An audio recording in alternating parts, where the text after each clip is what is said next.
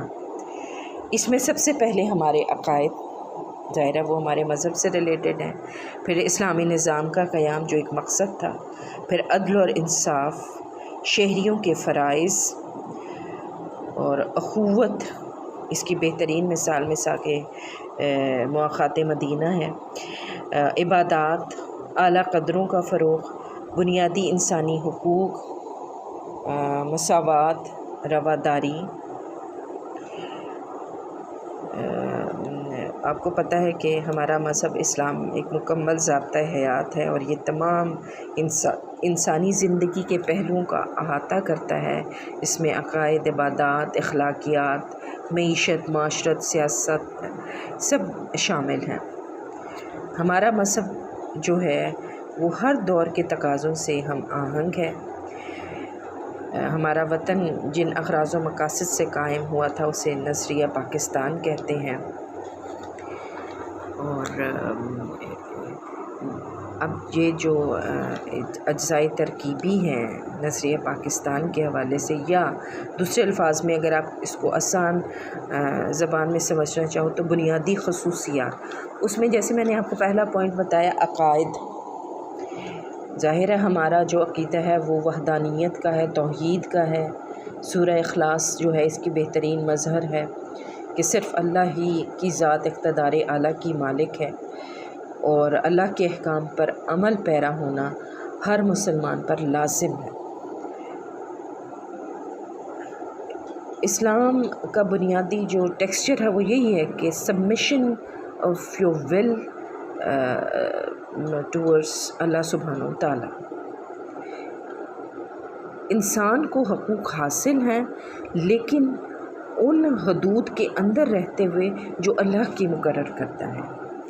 پھر عبادات جس میں نماز، روزہ، حج، زکوٰۃ یہ سب آ جاتے ہیں۔ اچھا بچوں، یہ جو جتنے بھی ہماری عبادات ہیں ان میں سوائے نماز اور جو ہے اس کے روزہ کے، باقی جتنی بھی عبادات ہیں وہ حقوق العباد سے ریلیٹڈ ہیں۔ اور یہ حقوق العباد ایسی چیز ہے کہ اللہ سبحانہ و تعالیٰ نے فرمایا کہ حقوق اللہ تو میرا معاملہ ہے، لیکن حقوق العباد کی ادائیگی اتنی ضروری ہے کہ اگر آپ کو اس کی ادائیگی کے حوالے سے آپ سے کوئی کوتاہی ہوتی ہے تو جب تک وہ متعلقہ عبد یا بندہ یا شخص معاف نہیں کرتا اس وقت تک اللہ سبحانہ و تعالیٰ بھی معاف نہیں کرے گا۔ پھر اسلامی نظام کا قیام، اسلامی ریاست کا سربراہ ڈیفینیٹلی اللہ کے احکام اور رسول اللہ صلی اللہ علیہ وسلم کی سنت کے مطابق قانون سازی کرے گا۔ طاقت کا اصل سرچشمہ صرف اللہ کی ذات کو سمجھتا ہے۔ پھر اعلیٰ قدروں کا فروغ، اسلامی معاشرے میں کسی فرد کی عزت اور وقار کا دار و مدار اخلاق حسنہ پر ہے، جیسا کہ رسول اللہ صلی اللہ علیہ وسلم کا ارشاد ہے کہ تم میں بہترین وہ ہے جس کے اخلاق اچھے ہیں۔ پھر عدل اور انصاف، ہر فرد کو بلا امتیاز صنف، رنگ، نسل، مذہب، طبقہ انصاف اور عدل کی فراہمی یہ اسلامی ریاست کی خصوصیت ہے۔